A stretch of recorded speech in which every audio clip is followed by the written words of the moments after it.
Mr. Speaker, sir, at the outset, I thank the honorable members for the constructive suggestions they have made in the course of the debate.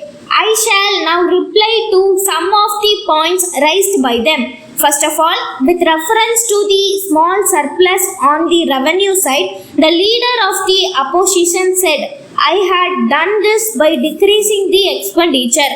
I do not know whether there is any other method of balancing a budget. So far as I know, we can do it only by adjusting the expenditure to the income, and this is the only way in which we can do it. But I have to point out that we have still to meet our capital expenditure, and for this purpose, we require the assistance of the center. As far as revenue expenditure is concerned, we cannot go on having deficit year after year. As honorable members are aware, for the last 3 years, we are having deficits and it is necessary to balance our budget. That is why I have tried to balance at least the revenue budget.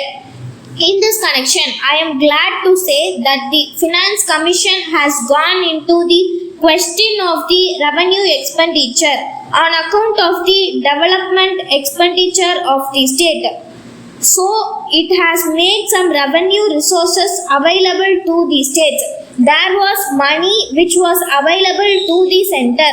Now it has been allocated to the states by the Finance Commission. To that extent, I will be able to cut the assistance which we have to give under the plan.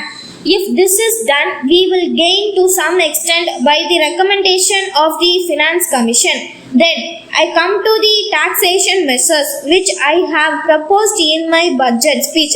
The first is with reference to the court fees. It is really unfortunate that even those who are not members of the House say that the court fee should not have been increased.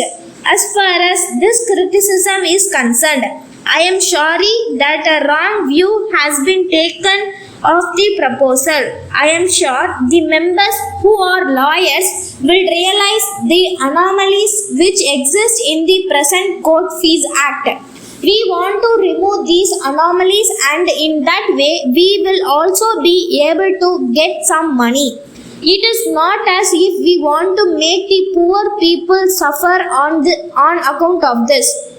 Then, with regard to the tobacco tax, it has been said that we are taking the luxury of the poor man and that it should not be taxed. Now, I was really surprised to see a speech made by a person connected with trade and commerce to the effect that a government which had been adopting the policy of prohibition should not levy a tax on tobacco. It seems to me that he thinks that the excise revenue we will be getting by selling toddy comes from people who are not poor. I am not able to appreciate the stand taken by him. Apart from that, it is not as if we are going to tax BDs and raw tobacco. We do not want to do it. As a matter of fact, a costly staff is required for the purpose of controlling small petty shops. We want to tax only cigarette and cigars which are consumed by the rich. So, honorable members need not think that we are going to tax the poor. As a matter of fact, we had taken note of this long before. The point was made on the floor of this house, and we are examining the question of taxing cigarettes. That is under examination, and as soon as it is over, we will be able to place the measures before this house even during this session, so that we may be able to get this income by taxing cigars and cigarettes also. So, in this respect, I am sure honorable members will be happy. Many points have been made by members with reference to their constituencies. It is not possible to deal with them here.